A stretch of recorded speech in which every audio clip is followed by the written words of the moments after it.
I'm terrified of being rejected, said Clive. I really just can't handle it anymore. It's too disappointing. It's too painful. I just don't want to put myself out there anymore. Welcome to the Self-Belief Chief podcast. You're here with David Holman. Make sure to subscribe to catch up with the latest episodes. We're releasing content all of the time to make sure that we can give you the best coaching we can, give you the best insights, the new science, the new research, and really help you on your way. So, let's begin. So Clive's talking about being rejected and always feeling like he's being rejected. And he says, I really just can't deal with this anymore. I can't do it. I can't keep putting myself out there and then essentially not being good enough. It's just too uncomfortable. But I want more from life. I want to meet someone. I want to find someone. I want to experience love. I want to experience acceptance and joy. He said the last time I got rejected was so painful. It was just in a public place.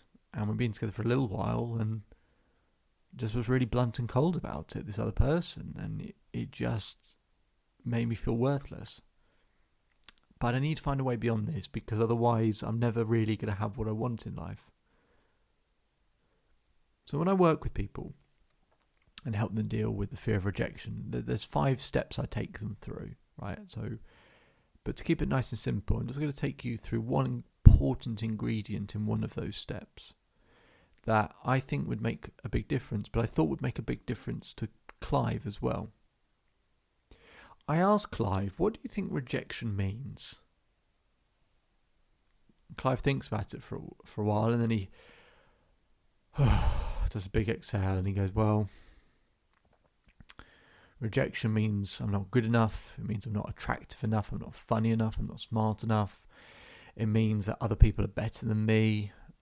It means it's useless. It's hopeless. It means that I don't have the qualities that women want.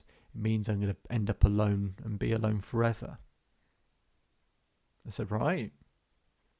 I said, well, if I thought that's what rejection meant, I'd be terrified as well. I didn't know that's what it meant, Clive.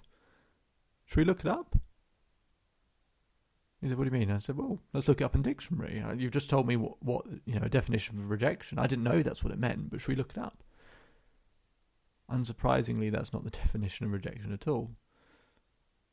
Actually, the definition of rejection is a lot simpler and less dramatic and less intense. But we come up with this meaning for rejection because it is painful, it is uncomfortable, it's horrendous. It's one of the hardest things to really deal with in terms of what someone else can do to us. But that meaning is a choice. Because we can't necessarily control the events in life, but we can control what they mean. He has a meaning for rejection that isn't in the dictionary. It's just one he's chosen, one he's decided, just because it feels uncomfortable. And in many ways we choose these really difficult, bad definitions for things. Sometimes so we can avoid things. Sometimes so that we have a reason not to put ourselves out there. Like, oh, well, actually, the consequences are so awful, so bad that actually, I shouldn't need to put in any more effort. It's not worth it. Sometimes we do it just because it allows us to remove ourselves of taking action or remove ourselves of responsibility. Sometimes talking about always being rejected can get people's attention and sympathy and connection and support. There are side benefits to always feeling like you're being rejected. You get connection with yourself. You can feel, oh, woe is me. So we don't want to be rejected, but actually get some side benefits from it sometimes. I said, so Clive, how about we come up with a different definition, right? And maybe what I'm about to say is also a lie, but what you said is a lie because it's not the definition. It's not the meaning of rejection. So let's create another, if we want to call it lie. What if rejection meant redirection? What if rejection meant life is actually looking out for you and there's something better down the road? You might not be able to see it yet, but it's helping you towards something better. What if rejection meant actually this person would really, over the long term, make your life miserable and take you massively off course, and all the stuff you wanted to achieve in your life, you wouldn't be able to. I've been rejected, and I know how horrendous it is. I can think of times where I couldn't get out of bed for 3 days. I've been there, so I'm not trying to be idealistic. But I'm not saying that we can get to a point where rejection isn't painful, but we can get to a point where it's less intense. And part of that, not the only thing, because I use a 5-step model, but part of it is by changing what rejection means to something more empowering. It doesn't mean you have to be happy that what's happened, but something that's empowering meaning of how it's going to serve you in the future.